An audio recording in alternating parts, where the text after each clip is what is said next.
Hey everybody, Billboard Chris here with Lois McLatchie-Miller of ADF International. It's 9:20 p.m. About 3 hours ago, we were arrested in a town square in Brussels. We arrived there, 5:30 p.m., Yeah. 5 p.m. earlier today, just to have conversations like we do. And it only took about 5 minutes before we started seeing a lot of opposition. And for more than an hour, I had what is certainly the craziest experience I've had on the street doing this in almost 5 years. Non-stop opposition. It's so strange. I get so much support everywhere in the world. Yeah. Some places, of course, are worse than others, but Yeah. here it's like almost every person who wanted to weigh in, and it was a lot of people, and I'm going to get a long video up later, was very opposed. Not just, we don't like you, you're a Nazi, you're a fascist, all these sort of statements, yelling and screaming.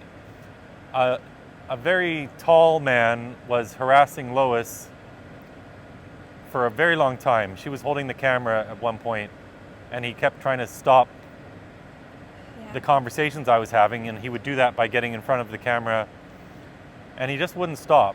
Yeah. So he's yelling at us in Dutch as well. So I mean, he's very physically aggressive. He really was kind of towering over me and making me move back, and I didn't know what he was saying. I could hear swear words, so I knew that he was swearing at me, but it was all in Dutch, so I didn't know if he was kind of threatening me or what he was saying he was going to do. Yeah. So at one point we got tired of that. It's too much. It's like, it's harassment. It's criminal harassment. At this point, we're also swarmed by loads of people. Oh, it was getting crazy. So we called the police. Yeah. So that he would stop harassing her. 14, 15 different police showed up, 4 police vans. It took quite a while to get through to them. Yeah. And by now, there's a huge crowd all around us. All somehow wearing black. I don't know how they coordinated that, but they were all visually very dark. And formed this huge ring, and the police kind of kept them back. And of course, we were trying to explain to the police the aggression that we'd experienced, the threatening and the abuse, because we really did not know what was about to happen with these guys. They were very aggressive. It really could have turned nasty quite quickly, which is why one of the reasons why we wanted some authorities there. Right. So we were trying to explain this, and then they're saying, well, where did you get a permit to hold this sign? And yeah, so the police turned against us. Yeah. And I said, I know my rights. Freedom of expression is still something that's allowed in Europe.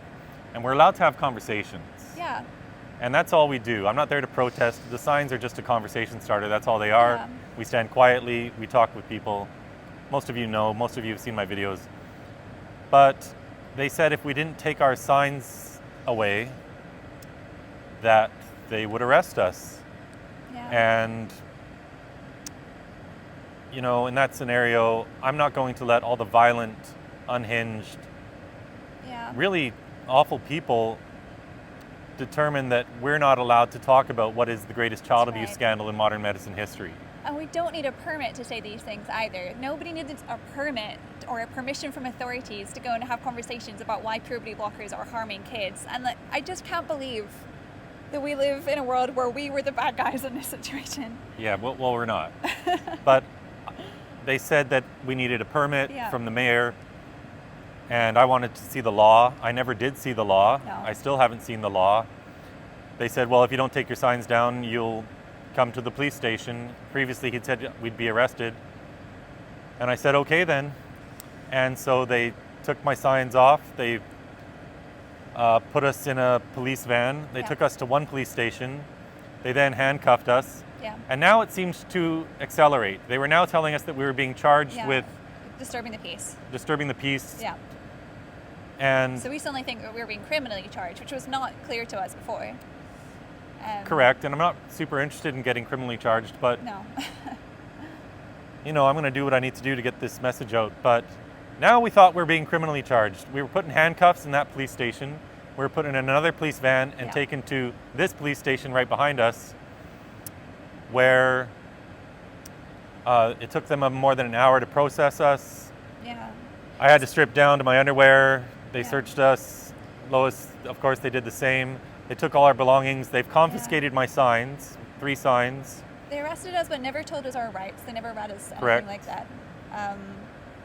They put us in cells. We were put in jail. She was put in one cell. I was actually put in the cell next to her, Yeah. which was great because we were able to talk the whole time. I couldn't see her, but we could talk through the bars. So Lois is stuck with me now as a lifelong friend because we've gone to jail together. You don't get much better friends than that. But we were just in jail for about 3 hours. Yeah. We've gotten out now. And it seems we're not being charged with anything. So what does this notice say here? This is a little notice to remind us that we've been arrested. It's an administrative arrest, so it now seems from the police officers at the end that it was indeed just an administrative thing that's municipal, under the municipal authorities. So it seems that we're not criminally charged, which is great. They just got rid of us and put us in jail. They just Having got rid of handcuffed us they just wanted us to get out of there. So basically, they saw that a mob was formed. They saw that we were the minority, that we were the ones that were being attacked. And instead of standing up for our rights to have those conversations about really important topics to Belgians everywhere, they took us away and they let the mob go free. So that's never a dull day no. when you're talking about the truth that children cannot consent to puberty blockers. No. But we're not going to stop. We're going to keep having these conversations. I guess right now we better get an Uber. Yeah, I don't know where we are. Don't know where we are. We just walked up this long ramp. Driven to some jail somewhere. And we'll go find our car. Oh gosh. And give me some time, but I'll get a bunch of amazing footage up later. I've never had a day quite like this. That's true. We should also say they've confiscated Chris's signs. Yeah.